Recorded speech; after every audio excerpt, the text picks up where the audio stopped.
Welcome to today's webinar. My name's Andrew Talbot and I'm going to take you through unlocking the global supply chain with the Custom Gateway platform.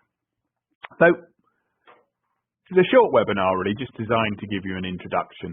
And what I'm intending to do today is to explain how we can help you unlock the global supply chain. And there are four main components to how we can do that. Number one is global selling marketplaces. Number two is the printer and decorator network we have around the world. Number three is the network of blank products, mugs, t-shirts, etc. that are now available globally. And number four is the increasingly connected world with integrated carriers. So all of these are working models that are working within our platform at the moment. And the objective could be, if you're a designer that's created cool products that are selling well in one country, you might want to sell them in another country. You could be a brand or merchandise that you want to sell around the world, and you want to do it direct, and this allows you to do that. So let's start off by looking at global marketplaces. So hopefully for most of you, these are quite familiar names. Amazon's a particularly strong example, although it's not the biggest place in the world. Things like JD and Tmall in Asia are bigger, but obviously Amazon in the Western world has a huge reach all over Europe and the US and South America, etc. And is certainly a vast marketplace. So there's no reason, for instance, if you're selling on amazon.co.uk, why you can't sell on amazon.de or amazon.com. It's simply about getting the right account set up, supplier account on that marketplace, and then you can whiz off and start selling on all those platforms. eBay's the same. Etsy has a global reach. Cdiscount is a French one. Hard to Find is Australian. Tmall and JD are Chinese-based. Rakuten is the biggest one in Japan. So ultimately, a good design can sell anywhere in the world. And our software, that's Gateway OMS, can automatically collect the orders from any of these sites, plus an increasing number of different marketplaces. So I was going to use this screen to show you how easy it is. So this is a list of marketplaces and also leading retailers. So if I clicked on Enable Amazon, it would simply say to me, enable it. Do I want to skip an unknown product? What's my seller merchant ID? What's my seller central domain?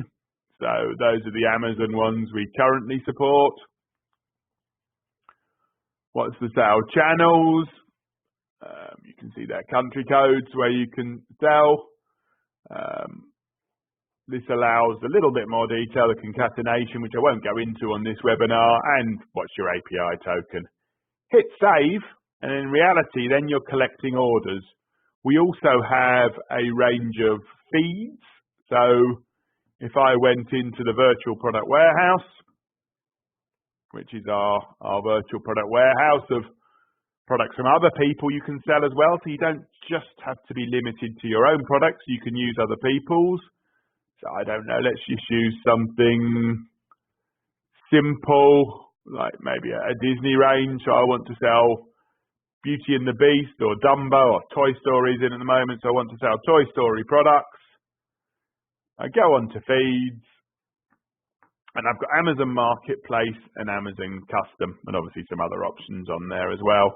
Amazon Custom is when you want to have the personalized fields to sell a personalized product, and Amazon Marketplace would be print on demand or virtual stock. So hopefully you can see there how easy it would be for you to set up your product on Gateway CPP, connect to a marketplace, and then publish the products on a marketplace.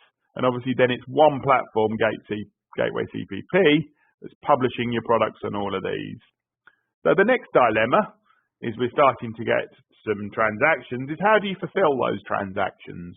I'm a small designer in the north of England. Well, there's two ways you can fulfill them. You can use our global printing network to print locally in the country. So you could say, right, I want a printer in America to print my products. or you can use some of the increasing number of global shipping services who can ship very competitively a single item all around the world. So it's a choice really, and we'll explore what helps you make the decision on whether you should use printing in the country it's going to be delivered in, or whether marketplace in, or shipping. So the next slide, which you've got a sneak preview of earlier, is what we call wholesale blanks. So I've put an example here of 4 different blank products that are available everywhere in the world. So a mug, a t-shirt, a cushion, and a picture frame. So all of those are big selling products on marketplaces, and obviously if you've designed your own art or using other people's art, we can do those anywhere in the world. All of those are very commonly available blanks, so you wouldn't have to organise stock. You can get a consistent supply. Obviously, in many cases, most of these products are made out in Asia.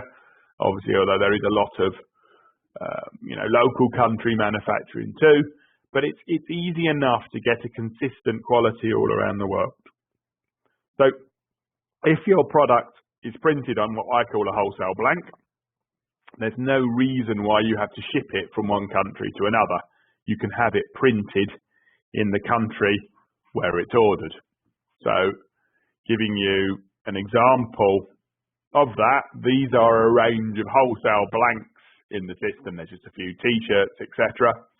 And any supplier can use these blanks and order them from wherever they want. So as a designer, you just go into our system, choose your supplier, they can then connect to a blank, you make your design, and then that blank, if it was a Gildan t-shirt, they're available all around the world, they can then print on that blank. So hopefully that makes sense, and that would be one of the influencing factors that made you decide whether you would print in the country you are supplying in or use a carrier service. So local printing, that's what we've just discussed. If the blanks are available, then there's no need for stock. And then our Gateway OMS can, and I'll show you how in a minute, auto-route the orders to the country. So if an order comes in with a US zip code, it will automatically send it to a printer in the US. And I'll show you how you can monitor that process, but there's kind of nothing to do. Just say Amazon takes the order, Gateway OMS sends it to the printer dispatches it, and you're counting the money. It's as simple as that, really. So in simple terms, we have a list of every country in the world. You decide which fulfillment resource fulfills which countries or which countries you want to do. And then Gateway creates the artwork and provides it in a range of formats depending on the decoration method that's needed. It's got some other unique features as well. It generates the dispatch paperwork with the appropriate branding on it. So all around the world, again, people can have the same paperwork.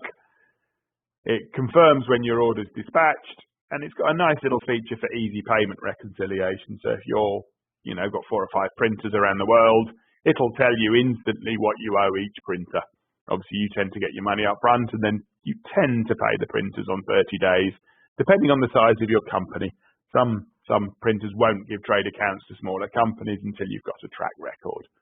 So if we went and sort of took a look at the next stage in the process, this is quite useful because this shows me the audit trail of an order, and all of this was automatic. So it tells me, the order was received at 17:51 on the 1st of August. It went into the production system at 3:22 in the morning. And obviously when someone came into the office to start work the next day, it was consolidated into a batch and it was dispatched by 9:05 the next day. And it says who dispatched it. And if you were using someone, yeah, we are. So it's saying it's shipment number created for carrier Hermes. So in this particular case, we've even got a tracking number. So it was in the Hermes system by 9:05. So as somebody selling that product, and I think I've got an example here. If I went into the actual items themselves, I could see the artwork that's been generated for that product. So this particular one is a Chelsea mug. It would even give me the opportunity as someone managing it remotely to edit the artwork if it was wrong. So it gives me a full audit trail, creates the artwork, so even though it's been printed in another country, you're still in full control of the process. So the question, I guess, is when to use shipping. So if you've got those wholesale, it's a simple rule, if you've got wholesale blanks, you can print in the local country. Now, if your product blanks are unique or not available in different countries, you might need to use international shipping, which is equally affordable as a solution, just not quite as cheap if, say, you were doing in Australia, or if you're in the UK and you want to do the US. Europe's probably more achievable using local shipping. As a rule of thumb, you can send a one-off from the UK to most of Western Europe, between £4 and £5. So it's quite affordable. Obviously, if you get an economy of scale by having a big printing factory, you may prefer to print them all in one location and then ship them off. So if someone gave you a better price. So we also have printing networks in local countries too. It's not just globally. And if you have low volumes of certain lines, you can mix and match the solution. You may choose to have some printed in an international country, or you may have some printed locally, even doing some yourself and some for bigger volumes like mugs printed at a factory. You can mix and match the solution completely. It's on a per product basis. So you could download from Amazon, some printed in America, some printed in the UK, some fulfilled in your front room. It doesn't matter. And obviously you need to think about pricing for a lower value product. Even £4 or £5 might be too expensive when it can be done for £2 if you print in the country. So those are the reasons you decide. And we've got 3 types of carrier nowadays. You've got a regional carrier, as I would call them. So if I was in the UK, I know that Hermes will ship to most of Europe for me for around that £4 or £5 mark. So that's quite good to use. You've also got carriers like Transglobal Express and FedEx have some. They're what I call international specialists. So they consolidate for you. So they can often give you really good deals. And I know DHL now have got a thing where they'll ship things and put it into the local post system. So if you were shipping from America into the UK, DHL would ship it to the UK and then put it into the Royal Mail, etc. So there's lots of different options that are available. And the good thing about our system now, which we'll show you in a minute, we are integrated with most of these carriers. So let's take a look at that. And then finally, you've got an aggregator, which is someone like a ShipStation who automatically finds the best price for you. So we've integrated with a few of those around the world. So we've got them in Asia, China, Japan, US, UK, Europe. So we can use the best one that you need. So those are the different types of carrier, and they're all integrated with Custom Gateway. This is an example of how I set the country codes for the printing. This was an example of the batching. And on here, this was just a dashboard of what was going on. So if I go back to my list of carriers, the sort of thing you can do on carriers, if I click to the next slide, is whether you're doing it or your chosen printer is doing it, doesn't matter. Our system will automatically book the service with the carrier, print a carrier compliant label, and get a tracking code. We do recommend getting tracking codes. They cost, 50p to £1 more, but obviously it gives you the confidence that things have been delivered. And in a world like Amazon where reviews count, it's kind of important to have that level of control. But obviously it does depend on the price of the product, etc. So all of that's dealt with automatically. And the bit I was going to show you on here was the scan points. So anybody using our system can scan to QC, scan to add branding details, scan to dispatch. And when you scan to dispatch, it will print the appropriate label, get the tracking code automatically. And then the final part is really what carriers are covered. And I've mentioned a few. Here's just a few examples, but we've got more and more every day. There must be 50, and using aggregators, you've got about 6 or 7 aggregators set up on the system. They will do things like automatic shopping for the best price. So hopefully that gives you a good understanding of how we unlock the global supply chain. So your debate really is when to use shipping providers to get the best price, or when to use localized printing. And I think that really localized printing is dependent on whether your blanks are available globally.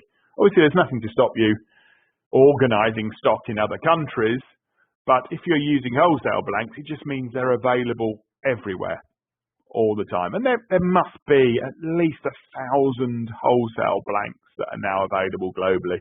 And we're happy to advise you or introduce you to people. Our job really is to make sure that you can unlock a global supply chain. So there's no need to just trade in one country anymore. The marketplaces are available, so you can get the sales, and then you can decide whether you need that local printing or shipping. So custom-gateway.com is our website. You can find a lot more information on there, on obviously the different ways to get in touch, because we'd love to help you take your great ideas and designs and make them a global success. Thank you for listening.